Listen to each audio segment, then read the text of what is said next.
at very keenly what he really is promising for Kenyans as well. And we know, looking at just the conclusion of the voting of presidential candidates yesterday, that really marked the beginning of heated campaigns for the August 9th election, the Independent Electoral and Boundaries Commission has cleared Deputy President William Ruto as the Kenya Kwanza Alliance candidate.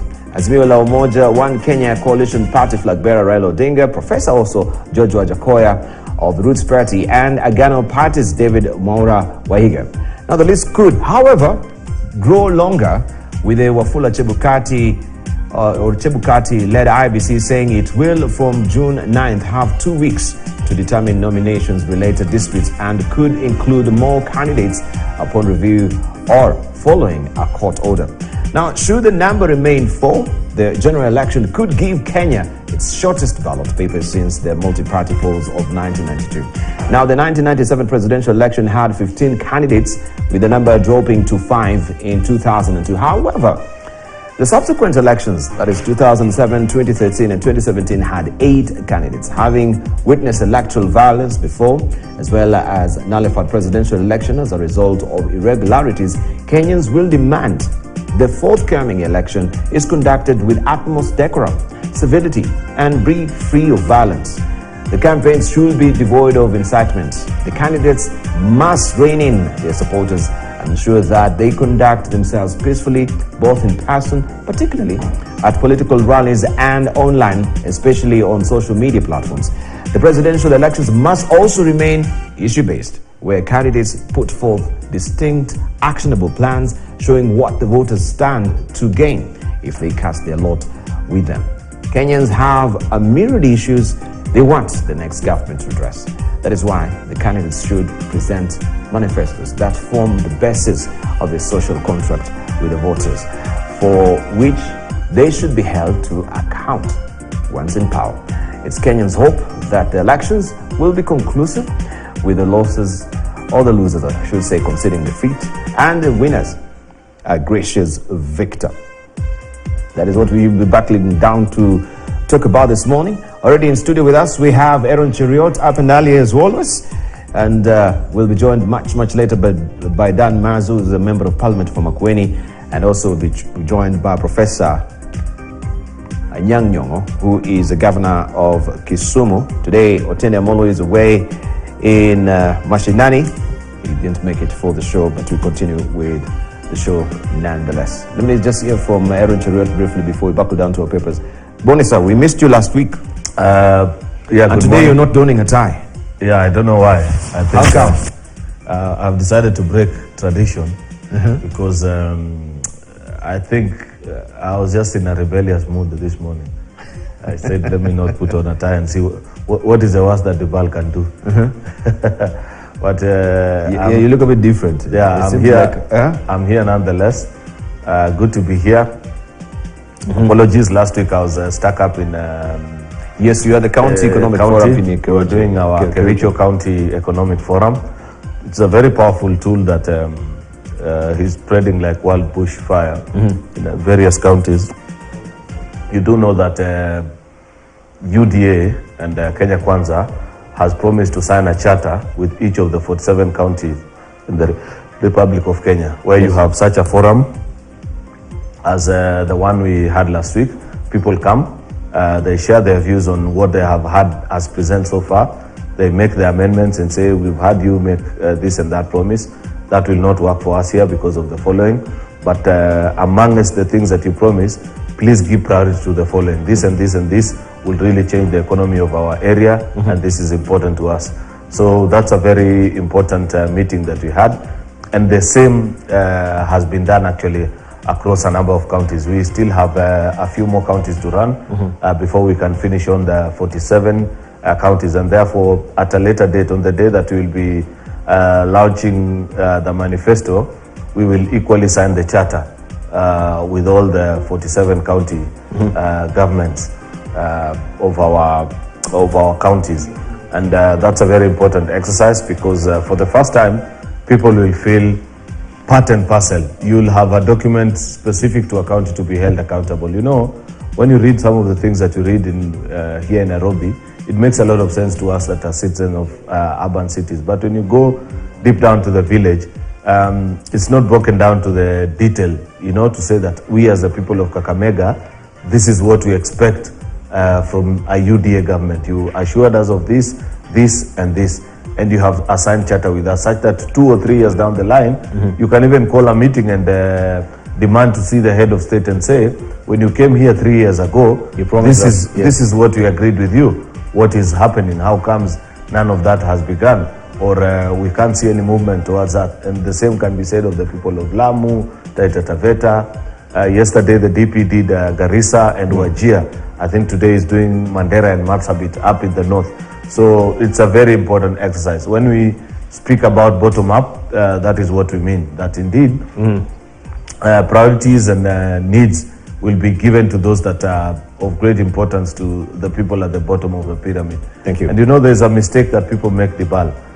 People imagine that because you're exposed, you've gone to school, you work in the big cities, that that which the people in the rural need more than they do. Shock on you. You need to listen in to some of these forums, and you'll realize that sometimes some of these well thought about policy positions that are presented in well air-conditioned government offices have no bearing and with the reality on the ground. With the reality actually on the ground. And sometimes when people explain to you, then you realize and say, oh, okay, is that the case? Then this is how we will tweak it to make it work better for you.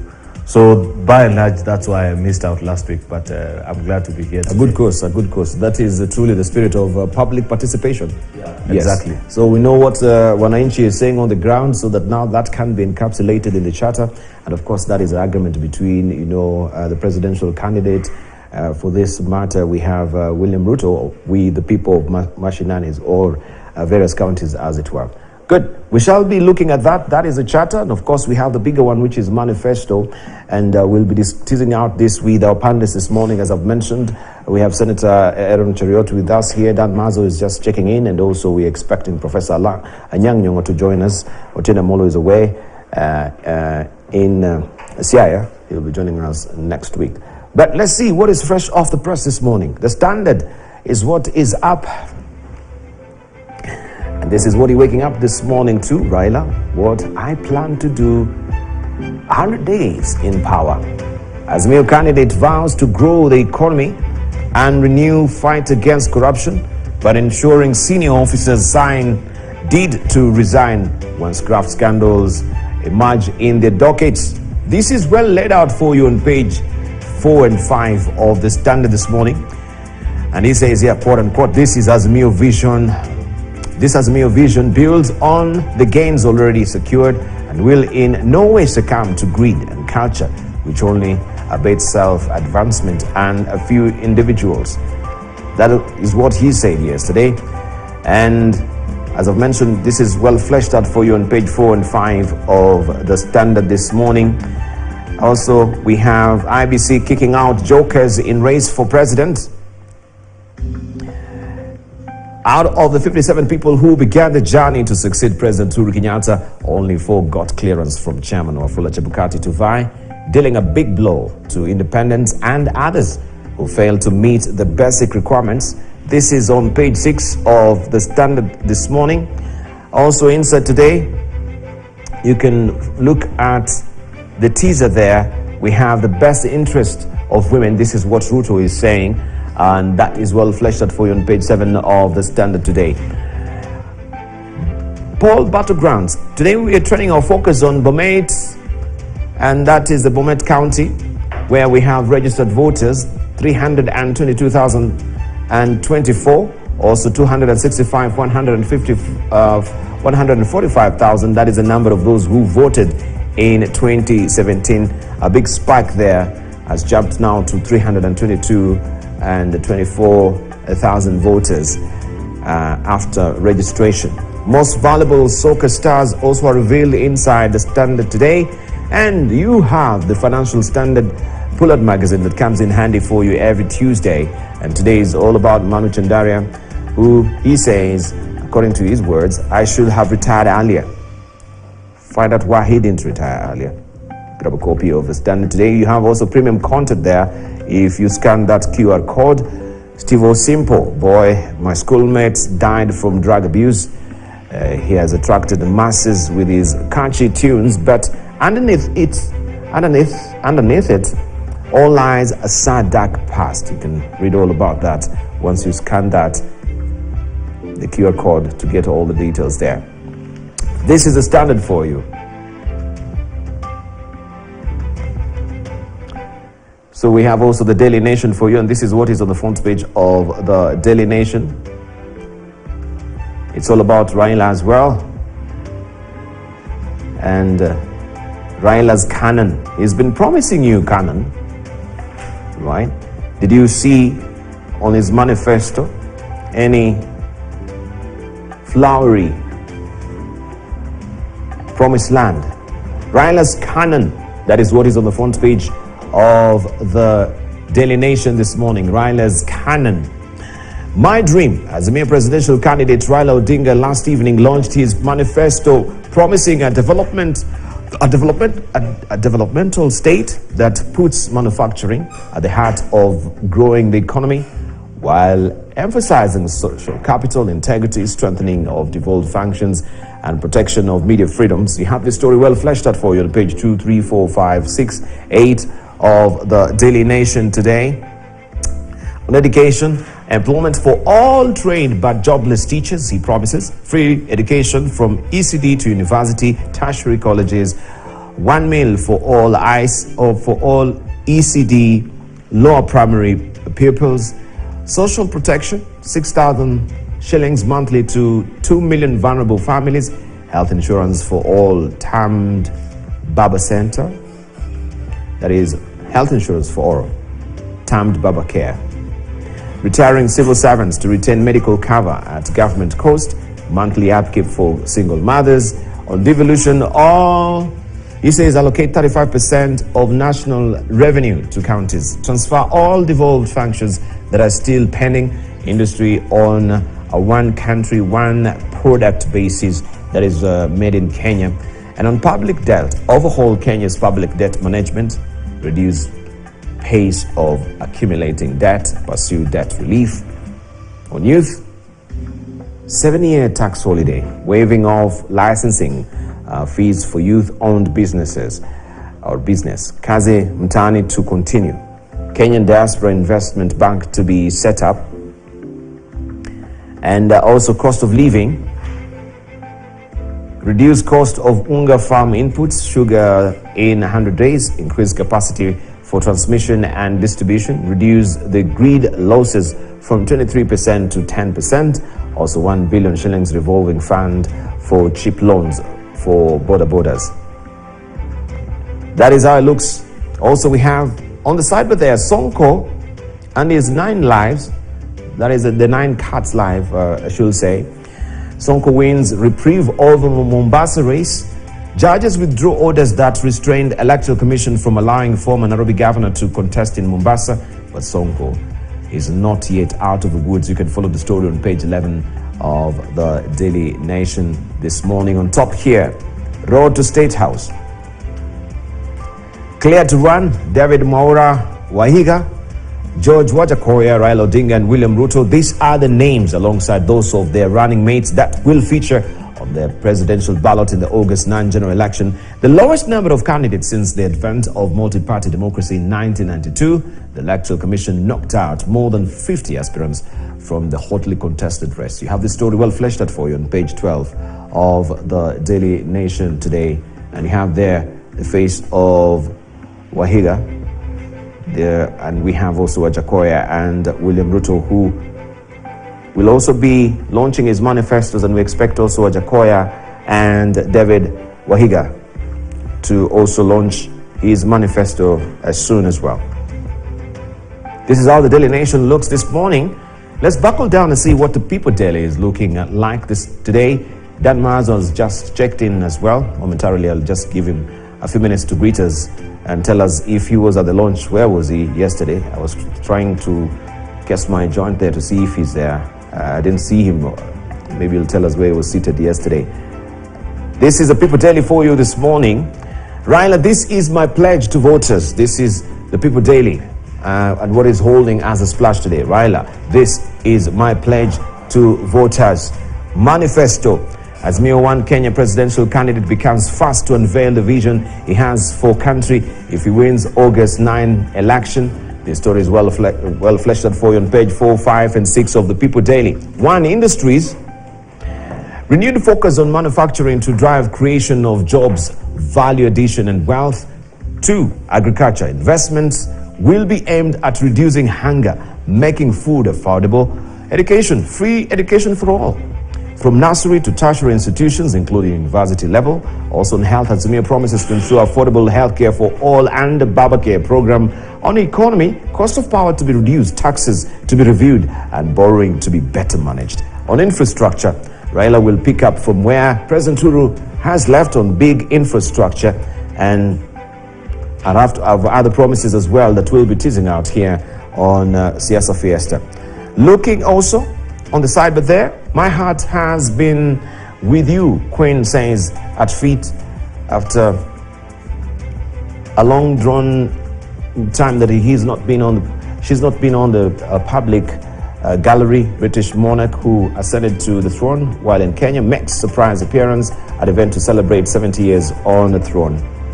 You can follow the rest of the details inside the People Daily today. Kenyan teacher wins global award for anti-tobacco campaign. You can follow that story on page 9 of the People Daily this morning. All right, let's buckle down to some business and see what also the Business Daily is holding for us. And this is what you're waking up to on the front page of the People Daily. But before I head there, we have also Taifa Leo. And this is what you're waking up to the front page of Taifa Leo. Paradiso, yeah, Raila. Paradiso, yeah, Raila. I won't say Laila. And there you have also the flagger reading, Mwaniaji urais wa Azimio ahidi kufanya maisha ya Wakenya kuwa ya kuheshimika akishinda. Je, atatimiza? That is a question there. Seated like a king there is Right Honorable Raila Odinga, and of course you have illustrations of how the promises, all the manifesto is looking like from 1 up to 7. That is on the front page of Taifa Leo this morning.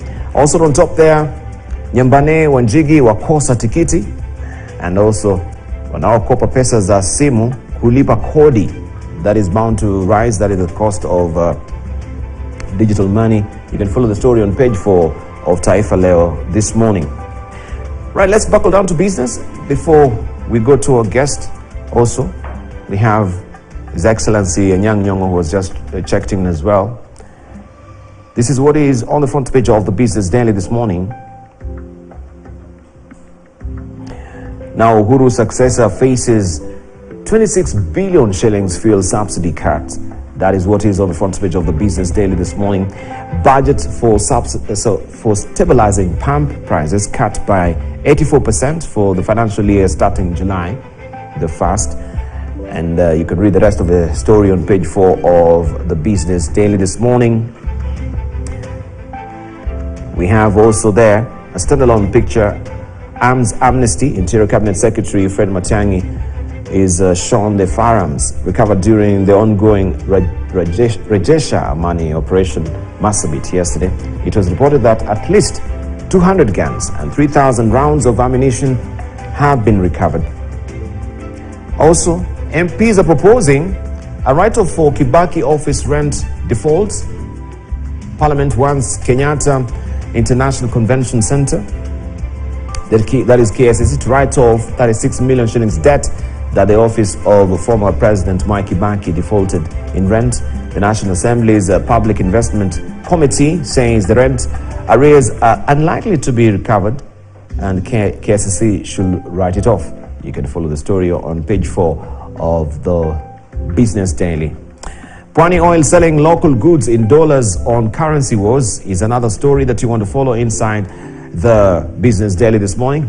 Pwani Oil Products Limited has taken a radical route in seeking its clients to pay for goods in dollars, citing difficulties accessing enough stock of the US currency to purchase raw materials from abroad. Also, car importers are opting to go for yen right now because of a scarcity of a dollar the dollar currency in the market right now. So that story, you can follow it on page 4 of the Business Daily this morning. Right, allow me to just give our guest also some opportunity right now to greet us. We have Dan Mazo, and also we are being joined by Professor Anyang' Nyong'o.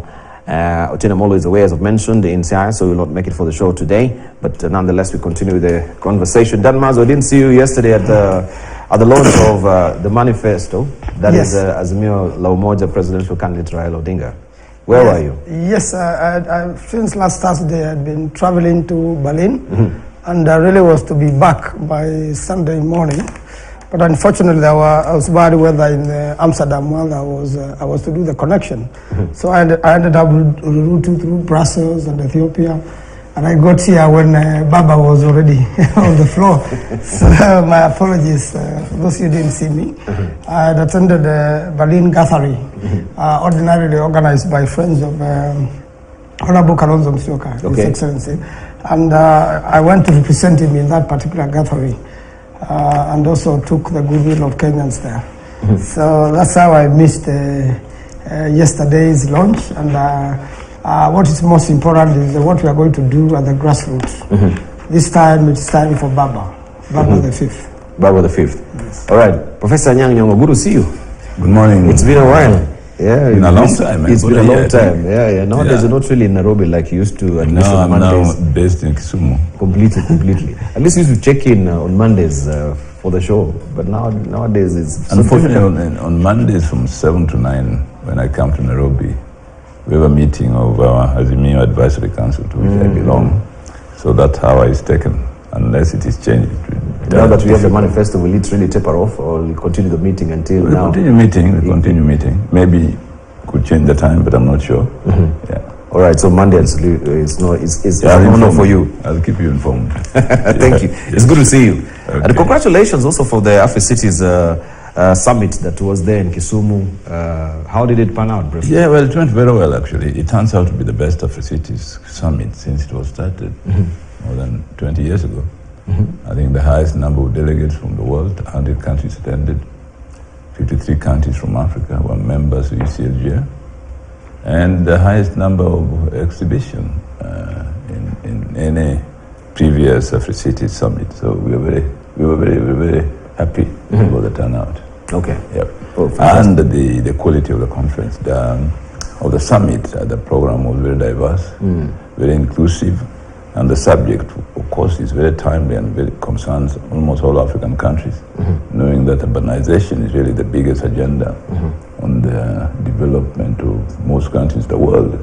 After the COVID experience, it was realized that we should really examine how the urban space is used for living and the extent to which we can retweet some of our assumptions about urbanization, not just in Africa, but globally.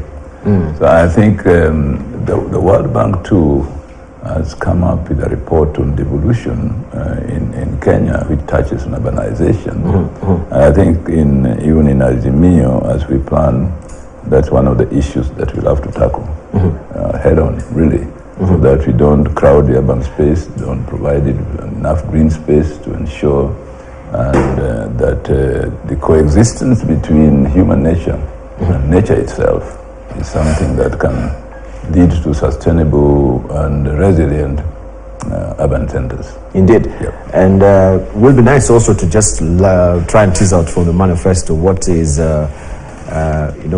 presidential candidate Raila Odinga planning, especially on housing, because you look at that particular conference that you had, and I think also that was really acting as a segue to what will be happening in Kwanza, Poland, where we'll be having the World Urban Forum. I think the issue of housing, and especially even when we're talking about resilient housing, in light of global warming, we've seen the tragedy that is happening around the world. People now are reinventing and rethinking how also they're constructing their houses to be resilient. When we talk about affordable housing, it's not just affordable in terms of cost, but affordable in terms of what is inclusive in those houses. If we're going to have green energy, it must start with how the house is built and the extent to which in Africa, for example, we can make use of architectural design, which include the use of solar power in the very design of houses themselves. If you go to Sweden, for example, you'll find estates where the roof, the walls, and so on are all solar panels, so that you can have maximum use of capturing solar energy from where you live, so that in every estate, energy is derived from solar power, heating the water, recycling water use, and all that. So those are some of the things that we were discussing in our cities, and I think it's important to domesticate them in Kenya. And it was important that this was discussed in young and upcoming cities like Kisumu, that we call intermediary cities, so that they don't inherit the problems of the bigger cities which grow too big without taking into account some of these issues we're raising now. Yeah. All right, thank you. Good. Let's buckle down to now what happened yesterday. And we just want to get some of the bites that we had from that particular launch yesterday from Raila Odinga, and looking at the dailies as well. Raila, what I plan to do in 100 days in power. And we looking across the dailies, that is what the Standard is holding for us. We have Raila's Canon, that is the Daily Nation. We have also the Star, Raila's promise to Kenyans as he unveils Manifesto, that is the Star. I'll be showing you that much later in the course of the program as well. But let's just try and tease out some of these things that have been raised from this manifesto and see if at all they can be delivered within, some of them, of course, within 100 days as it promises, and the economy growing by up to 10% from the current percentile that we have, which is standing at around 5 right now. But we say that if you look at some of his dailies, that is really big on promises, but the question is, how will he deliver it? I just want to start with Senator Aaron Cheriot. Looking at the manifesto, what really stood out for you, and what do you think then are some of the holes that can be plugged? I thought you'd start with the owners of the manifesto. Why do you want to start with the critics who will see everything? We'll begin with the critics, so that now, the owners now will be, okay, that is not the case. First of all, I want to appreciate and say that Kenya is coming of age. There is more focus on people-centric issues as opposed to previous election campaign manifestos that were big on policy, but very shallow on specifics of what those policies are meant to achieve. And I must credit my party leader. When a little bit, I think over a year ago, he insisted that the conversation must change. Many people thought that it was just a usual bluff. But listening into the manifesto yesterday, had a chance to watch a bit of the snippets. I was in between a meeting, but while moving around in traffic, I got a chance to listen in on a few of the things that were being said by our competitors, and I must commend them for one or two things. That while in the previous years, in the run-up to this general election, this coalition has been all about change of the constitution and things like that. Those intention actually to speak about the economy, which in my own assessment is the biggest question in this election.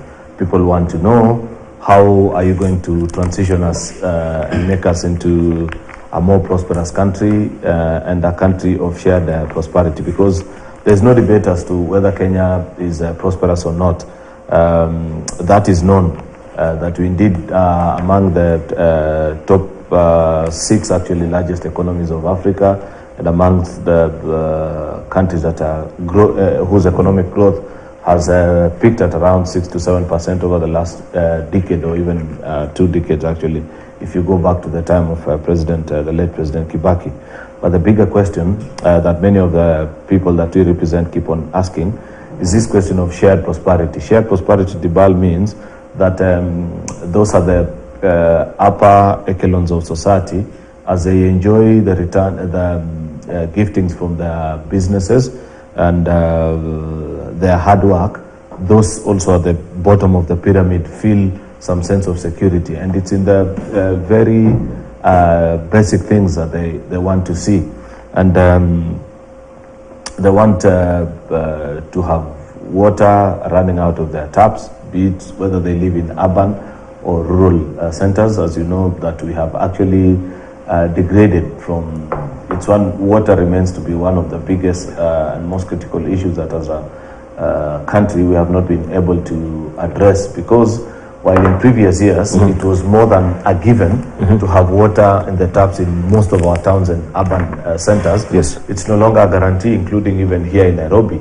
You're lucky to have water in your taps for 7 days a week. Many, more than 80-90% of the population, even in a town as developed as Nairobi, are lucky to have water out of their taps once a week. And therefore, the assurance that people need is that, first of all, those in the urban centers will enjoy it, but more importantly, where the larger population is, and this goes back to my issue on shared prosperity, what is the assurance that the people of Kericho, Kisumu, Makueni, where Dan Maanzo comes from, are able to at least also open up their taps soon and have drinking water? What is that plan, you know?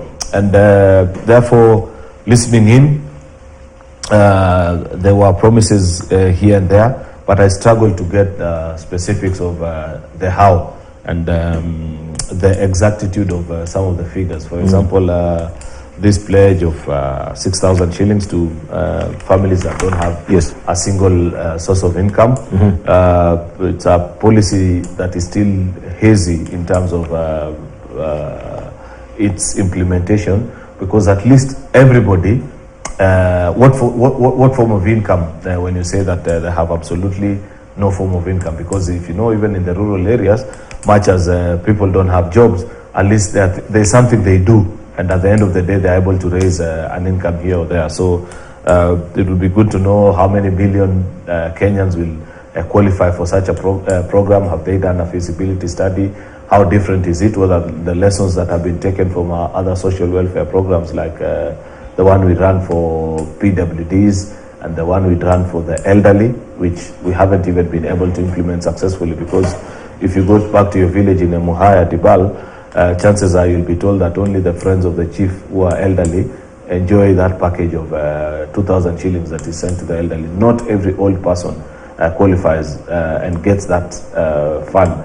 Also, issues of consistency in the welfare package is not addressed, because that's one of the things that people continue to struggle with. It's one thing to say we'll give, it's another to give it consistently, such that an elderly person can even budget.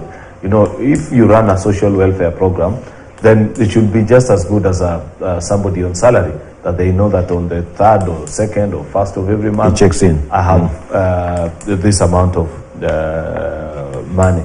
Therefore, there's a lot that we shall discuss in the next coming few days. The only thing that I wish to caution, the reason why you see me a bit guarded and not so much in the usual politicking spectre of punching holes even where there need be none unnecessarily, is that a manifesto I have come to learn over my years in leadership at Dibal is a very sacred document that we need not necessarily fight and be petty about. It's something that we need to rise above pettiness but be firm about things that are not able to work, question each other and ask, say, my two colleagues here from Azimio, when you say there's a promise of, say, food security or double-digit economic growth, these are things that have been promised the last 20 years. Almost the last two administrations, that is Kibaki's and the outgoing one, have made this promise, but none of them have been able to achieve. Thank you. What is it that you're going to slightly do different? Therefore, just a final point, Dibal, is that when it comes to discussion about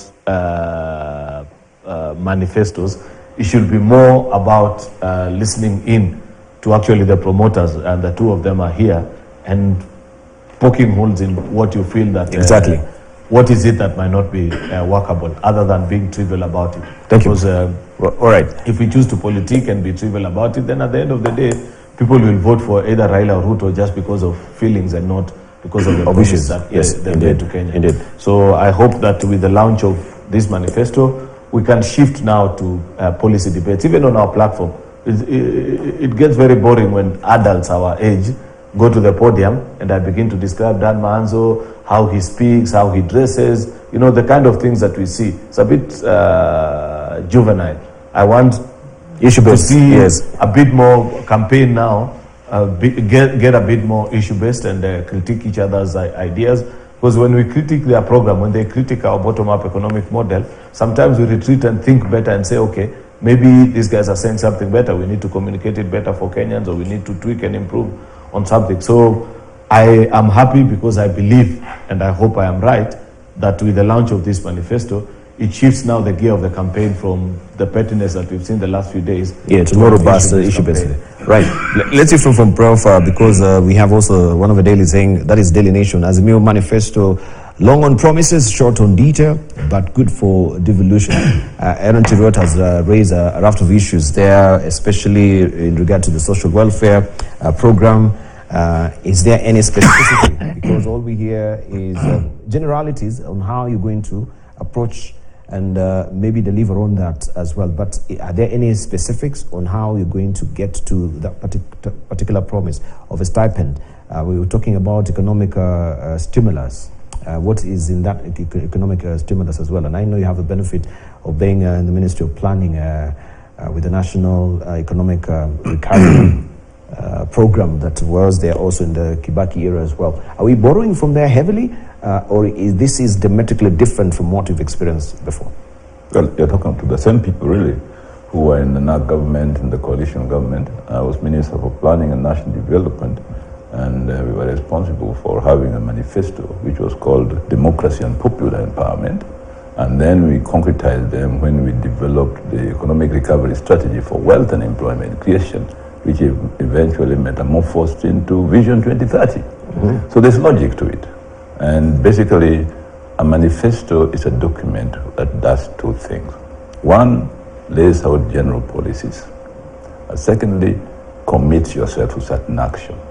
So there's the policy statement and then the commitments. Mm-hmm. That's very logical. And that's how this manifesto actually is written. Now, it doesn't mean that it has to be new totally, because society is developing. So you pick up from where you've left before. We have been government in the NAC government, then we had government, the coalition government, and then Jubilee came in a 10-year interregnum. Of course, Jubilee also picked up some of the things we're doing. Whether they have done it well or not, that depends on us looking at what they have done and picking up where they have left good and where there are certain bad things that need to be corrected. And that is something that is domestic to this manifesto. If I can just maybe concretize this issue by replying to my friend Cheruiyot, I'm glad that when he reads the manifesto itself, you get more informed than the tidbits you get from the papers. I mean, I'm going to reply to the Nation when they say that the manifesto is good in generalities and short on what? On specifics, of course. Specifics will come when policy statements are now transformed into programs of action, okay? Into concrete government agenda. But what we do here, for example, we lay the general principles that we are going to commit ourselves to, and then we tell you that these are some of the things we are going to achieve. Now we leave it then to the planners now to take up what we have done, and the planners are going to come from the same government now to translate it in concrete programs of action with a time action plan in every area of policy. You see that? Mm-hmm. So that is coming. But if I can just tell you briefly, the highlights of this Azimio covenant with Kenyans include the following. I want to list them so that you know what we are committing ourselves to. One, achievement of double-digit economic growth and growth rate through A, manufacturing as the engine of creation of wealth and employment. B, growing and supporting the medium and small enterprises, including your Kali sectors, as drivers for Made in Kenya initiative. C, creating an enabling environment for climate-smart agriculture, for improved livestock farming, and for growth of the blue economy. 4, mainstreaming and harnessing ICT towards a digital economy. E, improving the ease of doing business by making our country an attractive investment destination to both local and international investors. That's not rocket science, because there are certain things you have to do to make that possible. You have to make sure that investment laws are friendly to investors. You must move roadblocks in bureaucracy that stops people from coming in. You must improve your relations with the external world in terms of transform foreign policy into economic policy, not just diplomacy. So you must have a high content of economic concern in your diplomacy, because if you're going to attract investments from the USA, you have to have an embassy with people who inform the American investors about the realities of Kenyan economy and are willing to interact with them in exchanging views about what they expect from you and what you expect from them. 2, zero tolerance of corruption, which is important. 3, commitment to addressing the high cost of living for all Kenyans. I mean, if you are going to talk about bottom-up, there's nothing you can do better than reducing the cost of living for all Kenyans. And by the way, if you look at the NAC policies in 2002-2005, when we did the economic recovery strategy for wealth and employment creation, the first thing we did was to give free primary school education to everybody, something that people thought was impossible. In fact, when we initiated it within the first 100 days, some of the donors refused to fund it. In the Ministry of Planning and Finance, Mirare and myself had to look for UNDP to help us initiate implementing free primary school education. The other donors couldn't touch it because they thought that it could succeed, but it did succeed. So free education for all. Now, when we're talking about free education for all, now you would think it is impossible, but we went through it in 2002, 2003, when we were implementing free primary school education. There were skeptics and naysayers, and we said we shall do it, and we did do it.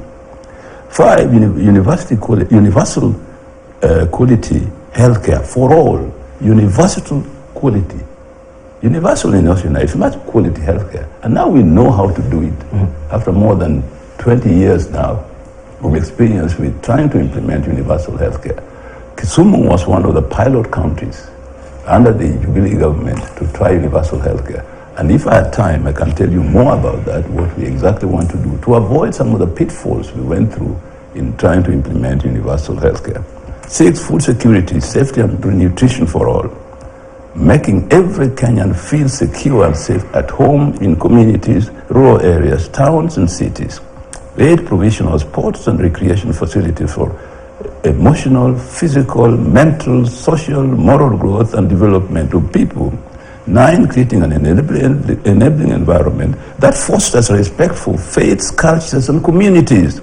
10, improve comprehensive foreign policy that will promote Kenya's political, social, cultural, and economic interests abroad. 11, promoting good labor relations and protection of rights of workers. And 12, promoting free and independent media as key elements of our democratic governance. These are our commitment. When we come into government, we shall concretize those in programs in every ministry of government so that they are actually implemented in the budgets of Azimio La Umoja, One Kenya coalition government. All right. So, Dan Mazo, let's talk about the economic stimulus program as well, because we can see the world right now is really smarting from COVID-19. Yes. Looking at what is happening, inflation rate is skyrocketing. 40% inflation rate, that is a record high that even the US has never experienced in 40 years. And here we are, very sanguine, very optimistic, which is good at the end of the day, with these manifestos that we're within, a given time, that we're going to turn around this economy to at least 10% growth on the GDP.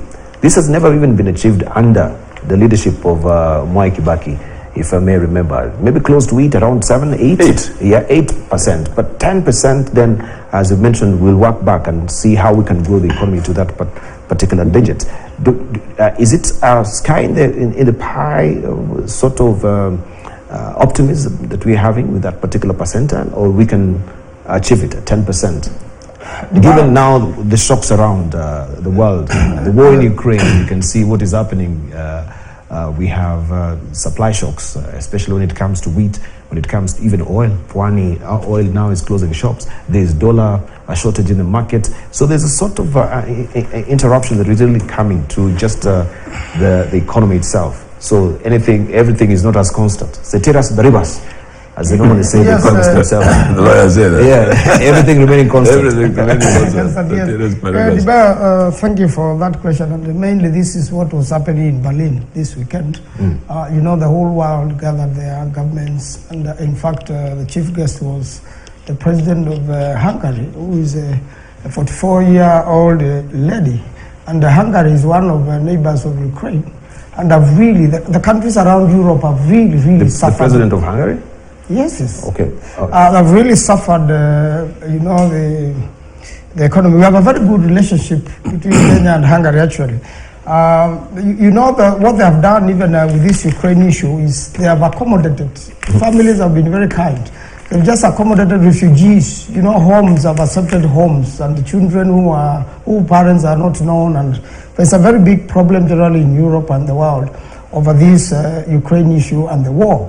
And consequently, you know, even Europe gets its supplies of gas and oil mainly from Russia. And even when you want to do economic sanctions, you cannot. Eventually, Kenya has been affected. And I believe we need very, very good government to recover together with the rest of the world, because it is not just Kenya suffering, and investments have gone down all over the world. And we are hoping foreign investors will really get more attracted into the country. Foreign funding and you know, friendly loans to the country, so that the country moves on with its economic agenda. So one of the good things about this, and one of the things we are going to invest big time, is infrastructure. You remember, American government has offered to do a dual highway from Mombasa to Nairobi, and that's really be worked on. Now, some of these things work when you have a good government in place. When you have people, you know, the likes of Honorable Raila Odinga, by his age, by his many contacts and connections in the world, with the deputy, you know, the deputy president, Honorable Martha Karua, you know, our experience in law and our experience in governance. She's been in parliament for many years. The likes of Honorable Kalonzo Musyoka, who is known all over the world for diplomacy. And as you know now, diplomacy has changed into economic diplomacy. So for the world to assist you as a country, you need people who trust you to begin with. When you have trust, you know, the goodwill goes a long way, and things happen much better. And I believe the foreign policy we have is very good, especially when it comes to infrastructure. Yes. And even to do the manufacturing. Hungary has been training our students every year, 500 of them, in industrial manufacturing, and they get scholarships to Hungary to read masters and a PhD in manufacturing. And even Ukraine before the war was educating a lot of Kenyans in this particular area. So we have a lot of people be trained in industrial manufacturing, so that we can be able to invest in our country, so that we can have finished goods here, and we can as well market. And remember, with the expansion of Eastern African cooperation, now we are from coast to coast when it comes to from Indian Ocean to Atlantic Ocean. And some of the things we are handling now is the trouble in Congo. You know, Congo is a very, very rich country in terms of mineral resources, and with all this now, Kenya is involved as a sender of peace in the country, because when there's no peace and stability in nations, then there's a lot of trouble and the economy suffers, and we may never get this GDP of 10% growth. We are now increasing our good relationship with Somalia. Remember, we have the border issues which are being sorted internationally, and for all this to happen, you really need a government in place which is able to have dealings with all these countries and the presidents of those countries. And you know, in the community of nations, we've got to do well, and that helps us a long way. You know, the presence of USAID in the country, the presence of you know, the funding from World Bank for electrification, which has been affected greatly by corruption. And that's why the fight of corruption is a concern to every nation and to all our international partners. And I believe we have to invest more into that. There was talk about water. You know, the counties have done very well, and I must congratulate Professor Nyang Yong for the good work he has done in Kisumu. If you go to the Kisumu of Anyang is a different Kisumu. We need governors like that in the country. That's why when people are conducting the next election, you have to be very careful who becomes your governor. You know the funding for devolution is going to be increased.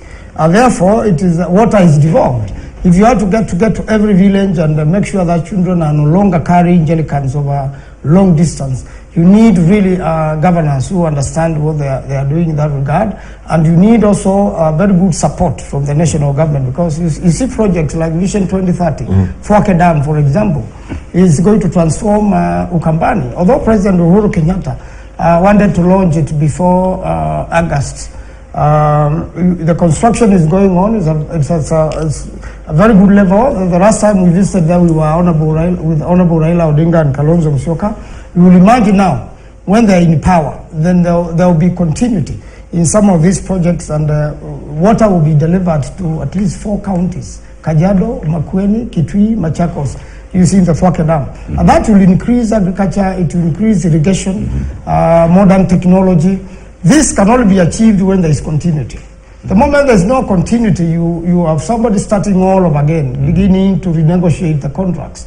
But now with a government which is continuous, and we are expecting this to be, it is easier. And we believe the project of Fwake, there are several other projects like this all along the country. We are going to have such projects so that when it comes to agriculture, irrigation, feeding our people, we will be like other countries. If you see in Europe and in Israel, they do irrigation.